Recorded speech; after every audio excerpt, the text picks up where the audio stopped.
تلاش نہیں ہے. جب میرے سوا ان کے لیے کوئی نہیں ہے تو ان کو بھی میرے لیے ان کے سوا اور کوئی نہیں ہے. حضرت صلی اللہ علیہ وسلم نے فرمایا کہ تم جب قرآن پڑھتے ہو زمین دعا کرتی ہے, آسمان کی مخلوق بھی دعا کرتی ہے, لیکن ایک چیز میں دیکھ کر حیران ہوا کہ جب تم قرآن پڑھنے لگتے ہو میں نے دیکھا کہ فرشتوں میں جھگڑے ہو گئے, یہاں تک کہ تمہارے ارد گرد بیٹھنے کے لیے. حضرت ابی نے کعب سے کہا, ابو داؤد, کہ اے ابی تم قرآن پڑھ رہے تھے, فرشتے تم پر ٹوٹ پڑ رہے تھے, ایک فرشتے کو دیکھا کہ تمہارے گردن پکڑ کر اپنی ہونٹ تمہارے ہونٹ سے لگا دی, تمہاری تلاوت کی چاشنی سے بے ہوش ہو. ہم آج ہیں اپنی ایمان اور اسلام کے لیے ہزاروں راستے ڈھونڈ لیے, اپنی اپنی حساب کے راستے ڈھونڈ لیے.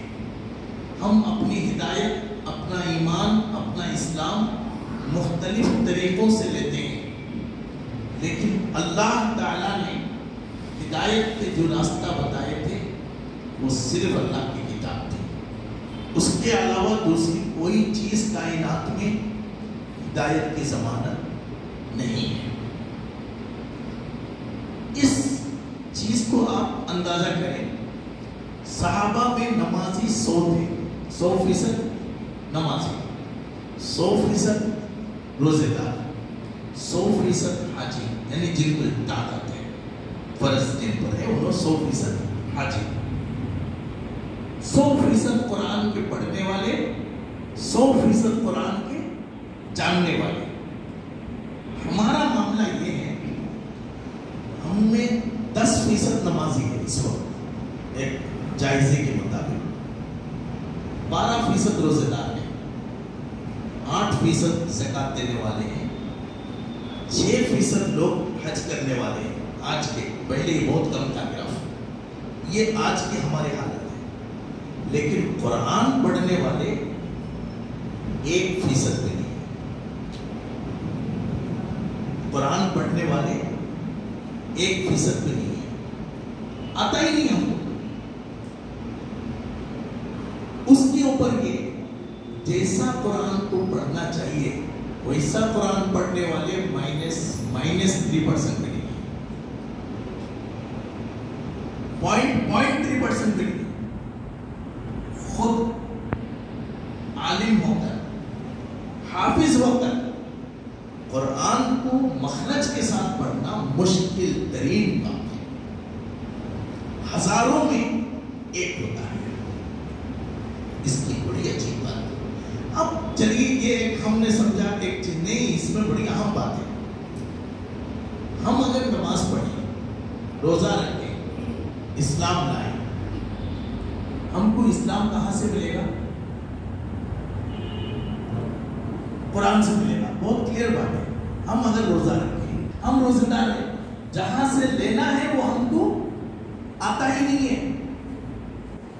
اسی لیے آپ کی نماز الگ, میری نماز الگ, آپ کی نماز الگ, آپ کا اسلام الگ, ان کا اسلام الگ, ان کا اسلام الگ. جس سے چیز لینے کی اگر وہ سب کو آتا تو نہ ہم میں پریشانی ہوتی, نہ ہمارے مسجدیں الگ ہوتے, نہ ہماری عبادتیں الگ ہوتی.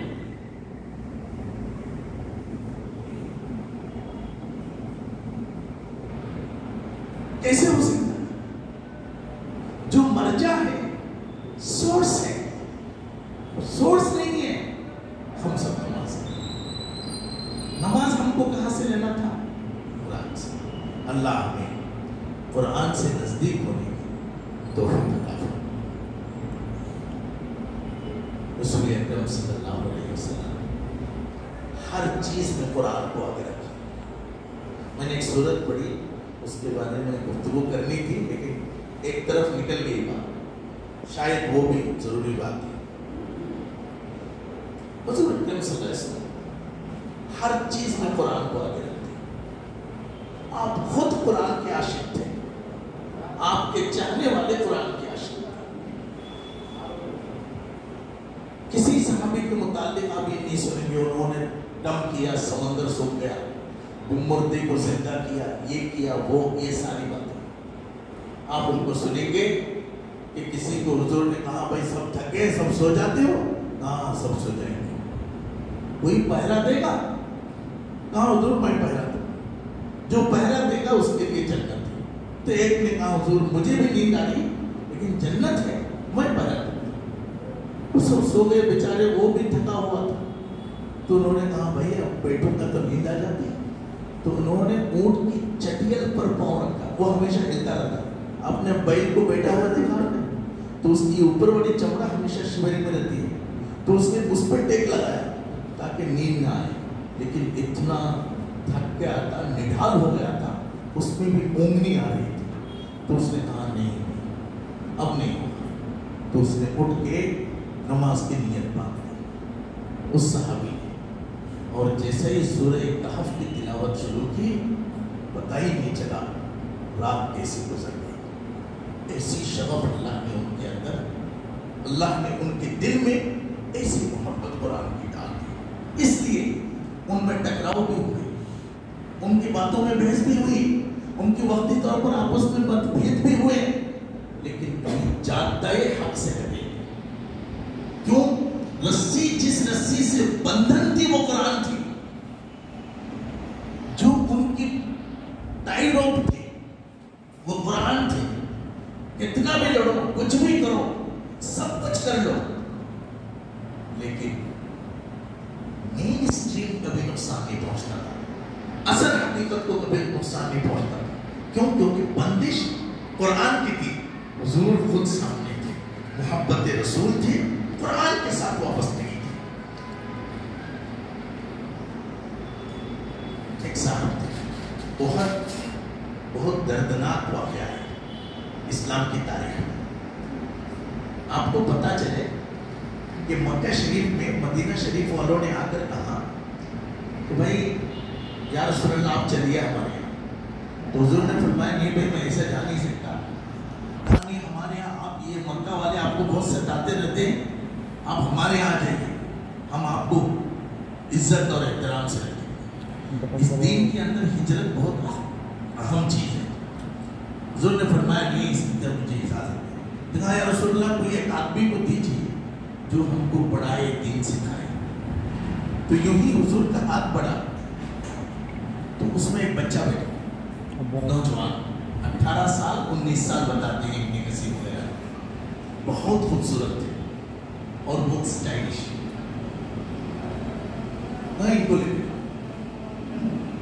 تو وہ یہ کہنا چاہتے تھے حضور ذرا عمر دراز وزندار آپ نے دیجیے تھوڑا، لیکن حضور کی فرمان پر کراس نہیں کر رہے تھے، بہت باطل ناخواستہ لے کر چلے گئے۔ وہ ایسا آدمی تھا روزانہ، وہ عرب جن کو چادر پہننے کی عادت نہیں تھی، کانٹے لگاتے تھے، اس زمانے میں یہ لڑکا دن میں 4 جوڑے بدلتے تھے۔ ایک دن حضور سے سامنے آ گئے، کلمہ پڑھ لیے، اب اس نے بھی چادر اٹھ لی، اب وہ تمام خوبیوں، خوبصورتیوں، آرائشوں کا بھوت اتر گیا، خدا کو سامنے دیکھنے لگے، حقیقتیں سامنے آ گئی، آرائشیں اڑ گئی۔ حضور کے پاس بیٹھے ہوتے تھے، ایسا نگاہیں چکائے، حضور ٹیکس کو لے گئے، تو وہ لوگ ان کو لے کر چلے۔ مدینہ مکہ شریف میں حضور موجود تھے، مسلمانوں کی تعداد 80 سے 100 تھا۔ یہ شخص مدینے میں گئے، بڑے بڑے لیڈروں سے ملاقات کرائے، وہ یوں ہاتھ دیتے ہیں۔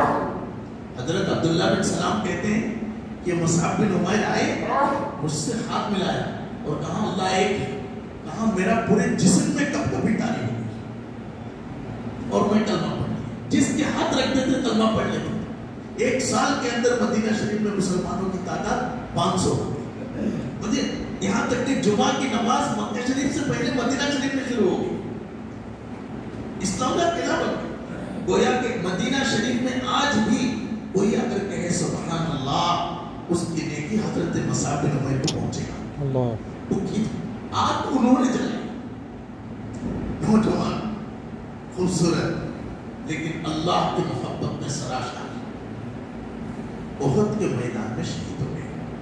لمبے واقعات ہیں، میدان میں شہید ہو گئے۔ حضور اکرم صلی اللہ علیہ وسلم بہت غمگین تھے، ان کے چچا کو ٹکڑے ٹکڑے کر دیے گئے، اس نے ان کے کلیجے کو چبا کر ان کے منہ میں تھوک دیا گیا حضرت حمزہ۔ حضور بہت زور زور سے بھی رو رہے تھے۔ حضور نے کہا میرے چچا کی لاش لاؤ، تو ایک تھیلے میں بھر کر حضرت حمزہ کے ٹکڑے سامنے رکھے۔ حضور نے کہا ایک ایک شہیدوں کو لاؤ نماز پڑھا دو۔ حضور کے چچا کی وہ تھیلے سامنے تھے، ایک ایک کو لایا گیا۔ 70 لوگ شہید ہوئے تھے، سب کی نمازیں جنازہ پڑھائی گئی، تو سب کو قبر میں دفن کرنے لگے۔ حضرت حمزہ لمبے چوڑے تھے، ان کی بہن کفن کے کپڑے لے کر آئی، حضور کی پھوپھی کہا کہ میرے بھائی کو، تو کفن کے کپڑے دیکھ کر حضور کی جذبات اور متفائل ہو گئے۔ کہاں کپڑے دیکھ کے وہ تو ٹکڑوں میں تھیلے میں آ گئے۔ تو حضور نے کہا میرے چچا کے ساتھ ان کو دفن، ایک ایک قبر میں 7 6 لوگ کریں، کہا ایک قبر میں حضرت حمزہ کو بھی مصعب کو دفن کریں۔ تو حضرت حمزہ کی جو حصہ زمین جسم کا تھا اس کو کپڑے میں جب ڈھکے گئے، کفن ایک، لاش دو، اس سے آگے والے سارے بنا کفن کے دفن ہو گئے۔ تو حضرت حمزہ کو کفن دیا گیا، دفن کر رہے تھے، حضور قبر میں تھے۔ حضور نے کہا نہیں چادر نکال دو۔ کہا یا رسول اللہ وہ آپ کی بہن، آپ کی پھوپھی لے کر آئی ہیں، ان کی بہن۔ کہا نہیں ہے یہ میرے چچا، لیکن جو بازو میں ہے وہ پورے مسلمانوں کی استاد ہے۔ ان دونوں میں حمزہ حضور کے رشتہ دار ہیں، لیکن مصعب کو قرآن زیادہ یاد ہے۔ اللہ اپنے قرآن والے بندے کو ننگا نہیں کرنا چاہتا۔ حضور نے فرمایا حضرت حمزہ کو پھانس ڈال دو، لیکن کفن مصعب پر اڑا دو، قرآن ہمیشہ آگے رہنا چاہیے۔ حضرت حمزہ کی کفن نکال کر حضور نے حضرت مصعب نے عمر کو اٹھا دیا اور کہا قبر میں بھی ان کو پہلے رکھو، کیوں؟ قرآن سے کوئی آگے نہیں جا سکتا۔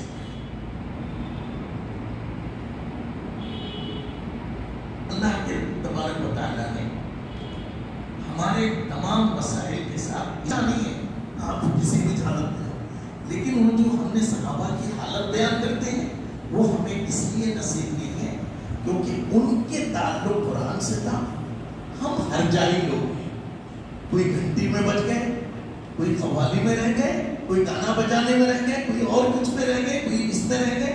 ہمارے راستے الگ الگ ہو گئے، حالات بھی مختلف ہو گئے۔ اللہ نے توفیق عطا فرمائے۔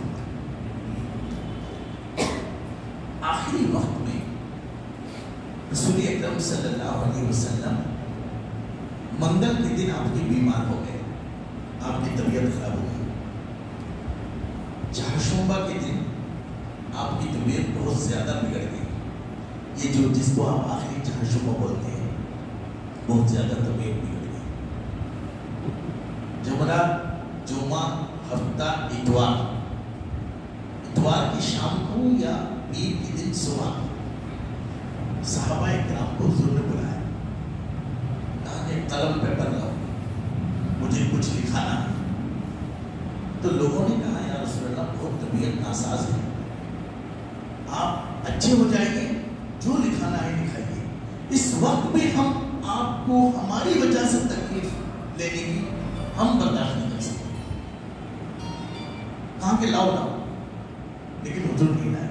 جب اللہ کے رسول صلی اللہ علیہ وسلم بستر میں رہ کر بہت زیادہ بے چین ہوئے تو حضرت عمر رضی اللہ تعالیٰ عنہ نے اپنے تھیلی سے ایک پرچی نکالی جس میں قرآن کی چند آیتیں لکھی تھی۔ حضور کے سامنے وہ پرچی رکھ کر کہنے لگے یا رسول اللہ آپ بالکل اطمینان سے رہیے، یہ ہے۔ حضور کی چہرے میں وہ آخری مسکراہٹ تھی قرآن کو دیکھ کر، تب حضور خاموش ہو گئے۔ اگر تم اس کو پکڑ لیے پھر تم کو کوئی دنیا میں پریشان نہیں کر سکتا، نہ تم دنیا میں رسوا ہوگے نہ آخرت میں رسوا ہوگے. وہ آخری مسکراہٹ کی لکیر میرے نبی کے چہرے پر دیکھی گئی. اس کے چند لمحے کے بعد رسول کریم صلی اللہ علیہ وسلم وصال کر گئے. قرآن کے حوالے کر کے ہمیں گئے تھے. آج ہم تمام چیزوں سے نزدیک ہیں. ایک چیز ہمیں نہیں آتی وہ قرآن ہے. ایک چیز ہم نہیں جانتے وہ قرآن ہے. ایک چیز ہے طبیعتیں بدلنے. اگر یوں ہی قرآن کی تلاوت ہو مجھے نیند آ جاتی ہے. آپ مجھے قرآن پڑھ کے سنائیں مجھے کیا ہو جائے گی؟ نیند آ جائے گی. ترجمہ پڑھ کے سنائیں گے نیند آ جائے گی. ہم اگر جو ہے نا فرعون کے قصے شروع کر دیں گے فلاں کے قصے شروع کر دیں گے آپ کو جوش آ جائے گا, جذبہ آ جائے گا. دل کتنا باغی ہو گیا ہے, قلب کتنا شیطان ہو گیا ہے, فکریں کتنی برباد ہو گئی. حالانکہ اسی کتاب کے اندر 5 آیتیں ہیں. حضور نے تہجد کے لیے دروازہ کھولا, لوگوں کی گردن پہ پاؤں آ گئے. حضور نے فرمایا بھائی یہاں کیا کر رہے ہو تم لوگ؟ تو جلدی جلدی اٹھ کر کہا نہیں یا رسول اللہ سے آئے تھے. کس لیے آئے تھے بھائی؟ گھر میں سو جانا. ہاں نہیں آئے تھے. تو اس میں حضرت عمار بن یاسر تھے جو تھوڑا حضور سے گفتگو میں قریب تھے.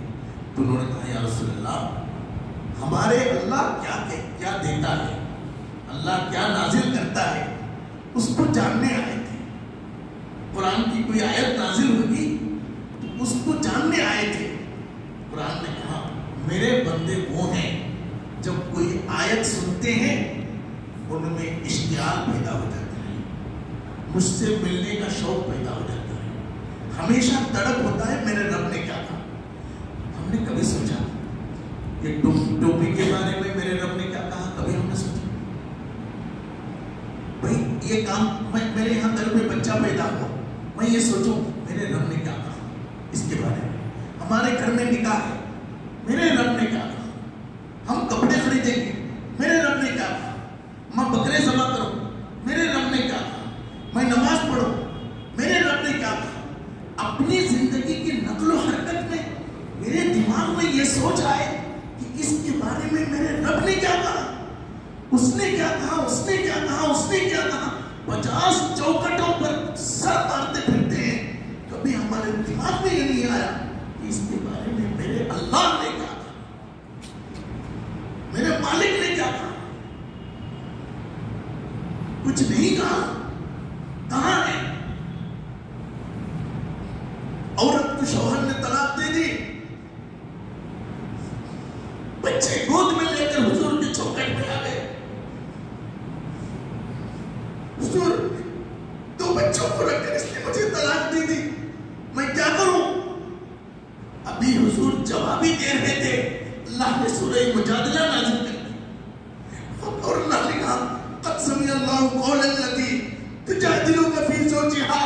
اے میرے حبیب وہ عورت آ کر جو شوہر کے بارے میں تم سے لڑ رہی تھی اس کی باتیں میں نے سن لی.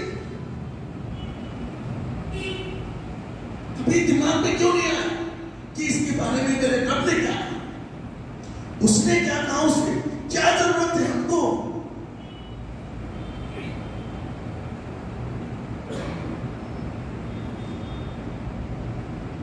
حضور نے کہا کہ کتابوں پر ایمان لاؤ. تو کہا کون کون سی کتاب؟ کہا تمام آسمانی کتاب تورات انجیل زبور. تو حضرت عمر کو ایک تورات کے یہ مل گیا. انہوں نے دیکھا کہ تورات میں وہی بات ہے جو قرآن میں ہے. انہوں نے جلدی توڑ کے حضور کو جا کے سناتا ہوں دیکھو یہ یہودی ہم کو تانے مارتے ہیں, ہم جلدی جا کر حضور دیکھو تورات میں وہی لکھا ہے جو قرآن میں. لے جا کے حضرت تورات لے کر آیا. حضور خاموش بیٹھے, آپ کو سناؤں کچھ بولے سنانا شروع کر دیا. بہت دیر تک سنانے کے بعد کوئی حرکت آئی نہیں تو ڈر گئے. حضرت عمر نے کہا گڑبڑی ہوئی تو یہ جھک کے حضور کو دیکھا تو مسلم شریف میں ہے کہ حضور کا چہرہ ایسا ہوا جیسے کسی نے انار میں چھوڑ دیا ہو, اس سے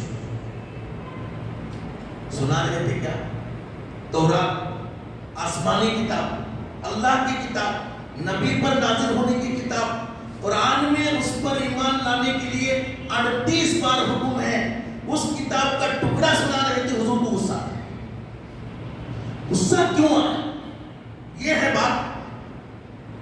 جس کتاب پر ایمان لاؤ کہتے ہیں، عزت کرو کہتے ہیں، پڑھنے کی بات کہتے ہیں، اس کے اوپر ایمان لانے کے حکم دیتے ہیں، اس کتاب کے پڑھنے پر غصہ کیوں آیا؟ اس پر حضور نے فرمایا علیہ السلام بکافینا. کیا قرآن کافی نہیں ہے؟ قرآن کے ساتھ تورات تو برداشت نہیں کیا، دوسری کتابوں کا تو کوئی حساب ہی نہیں ہے.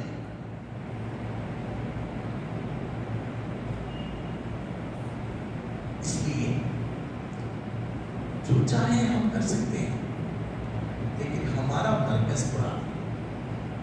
آپ کا بھی ہمارا بھی، میرے جتنے کلمہ پڑھنے والے بھائی ہیں، سب کا مرکز قرآن ہے.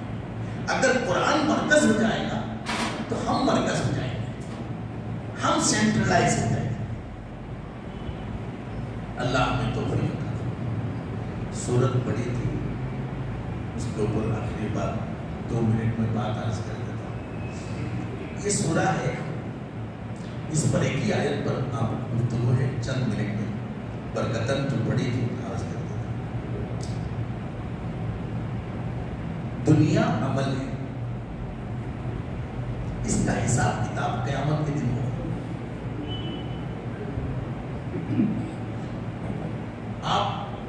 میں آپ کو کہہ نہیں سکتا کہ جنتی کی جنت منع ہے وہ. آپ مجھے، میں آپ کو جہنمی کہنا منع ہے. جنتی کہنے بھی کئی ایک مسئلہ ہے، لیکن جہنمی کہنا تو منع. ہم کسی کو جہنمی نہیں کہہ سکتے. کیوں؟ اس لیے کہ فیصلہ نہیں ہوا. فیصلہ بھی نہیں. فیصلہ کب ہوگا؟ کہا کہ سزائیں اللہ کے پاس ہے، نعمتیں بھی اللہ کے پاس ہیں. سزا کی 7 طبقے، نعمتوں کے 8 طبقے. نعمتوں کے طبقے 8، سزاؤں کے طبقے 7. ان میں سے سب سے خطرناک جو طبقہ ہے، جیسے ہم کہتے ہیں 3rd ڈگری سزا، ٹارچر کرنا. 3rd degree torture. جیلوں میں الگ الگ جیل ہیں. ایک جیل میں ٹی وی میں رکھا ہوا ہے اور ایک جیل میں کھڑے رہنا ہے. ایسے سزا. سب سے خطرناک سزا کا نام ویل ہے. جو 7 نام ہیں سزاؤں میں، ان میں سب سے خطرناک سزا کا نام کیا ہے؟ ویل. سب سے خطرناک مجرم، گنہگار مجرم، ہر طرح کی دھتکارے ہوئے اللہ کی نظر میں شخص جس جہنم میں جائیں گے، اس کا نام کیا ہے؟ ویل. اس سے خطرناک جہنم میں جگہ نہیں ہے. اس کی تفصیلات بخاری شریف میں ایسا ہے کہ ویل میں ایک آدمی جائے گا، اس کی گناہ بہت چھوٹی رہے گی، تو اس سے کہا جائے گا، مان لیجیے اس میں امانت کا ذکر ہے. امانت کا ذکر ہے کہ ایک شخص نے چھوٹی سی خیانت کی، ویل میں چلا گیا. تو کہیں گے کیا بہت 10 روپے کا معاملہ ہے، میں دے دیتا ہوں. تو وہ اس طرح مشکل سے ویل سے چڑھتا چڑھتا چڑھتا چڑھتا جیسا ہی وہ نکلنے کی جہنم کے کنارے آئے گا ڈور تک، مسلم شریف میں ہے، وہ 10 کا نوٹ اسے پھر پکڑ کر وزن کی وجہ سے ٹوٹ کر پھر ویل میں چلا گیا. ابد الآباد تک یہی ہوتا ہے. اچھا، تو اس کا نام ہے ویل. فیصلے قیامت کے دن ہوں گے، لیکن اللہ نے اپنی کتاب میں اس گھنونے جرم، ڈرٹیسٹ کرائم، خطرناک غلطیوں کے متعلق فیصلہ پہلے سے کر دیا. ان کا پھر آگے نہیں فیصلہ. یہ جرم کی، یہ سزا، بیچ میں کوئی ایکسیکیوشن نہیں، کوئی ایڈوکیسی، یہ جرم کی یہ سزا، قرآن نے اس کو بیان کیا۔ دیکھنا ہے وہ کتنا بڑا جرم ہے۔ کہاں ویل، اللہ نے کہا ویل، ویل لکل، سب کو یاد ہے؟ دیکھیے ہم پڑھتے ہیں لیکن غور، ویل، ویل، جو ویل ہے اس کے لیے ہمزہ، تانا دینے والے۔ اللہ اکبر،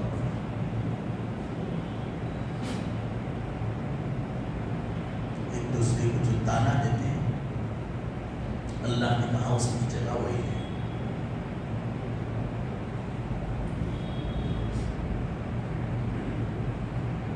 جاہلوں کو چھوڑ دو، شریفوں کی بیٹھکیں تانے سے خالی نہیں ہے، کوئی منبر تانے سے خالی نہیں ہے، کوئی محراب تانے سے خالی نہیں ہے، کوئی واعظ نصیحت کی جلسے تانے سے خالی نہیں ہے۔ کرائے میں لا لا کر تانے دیے جائیں گے،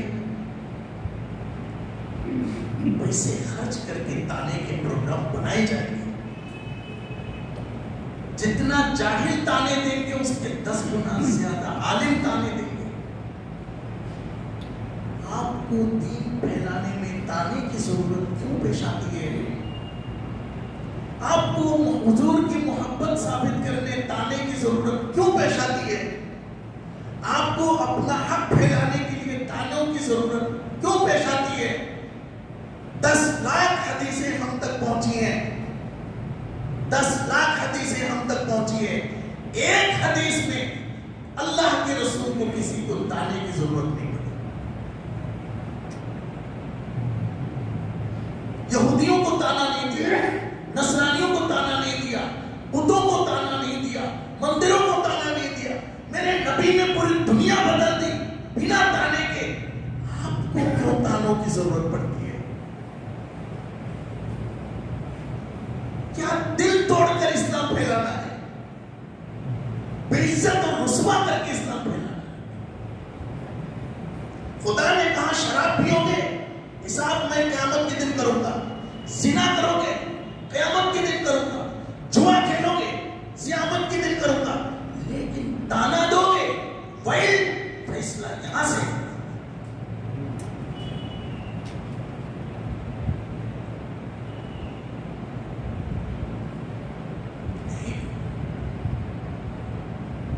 آج ہماری مسجدیں، ہماری محرابیں، ہمارے ممبرز، ہمارے شریف، ہمارے مقدس ہستیاں نماز سے ہیں، روزے سے ہیں، ذکر سے ہیں، درویش ہیں، تانے سے۔ 1.5 لاکھ صحابہ تھے، ہٹن قوم تھی، کبھی کسی کو تانوں کی ضرورت نہیں پڑی۔ ہمیں کیوں تانوں کی ضرورت؟ یہ دل توڑ دیتا ہے، رسوا کر دیتا ہے، عزت نفس کو مار دیتا ہے۔ اللہ نے کہا کہ اس کا فیصلہ پہلے سے ہو گیا ہے اور وہ ویل ہے۔ اللہ نے حفاظت فرمائی۔ زبان کی ایسی غلطی جو ہم انجانے میں کر بیٹھتے ہیں لیکن سزائیں فکس ہو گئی، اللہ معاف کرنے والا ہے۔ اور جس کو ہم نے کیا اسے بھی پہلے سمجھا کر اس کو بھی تیار کرنا، ورنہ خدا کی یہاں اس کی معافی نہیں ہوگی۔ اللہ ہم سب کو قبول فرمائے، اس دل کے اخلاق سے حفاظت فرمائے۔ سبحان اللہ وبحمدہ، سبحان اللہ العظیم، سبحانک اللہم وبحمدک، اشہد ان لا الہ الا انت۔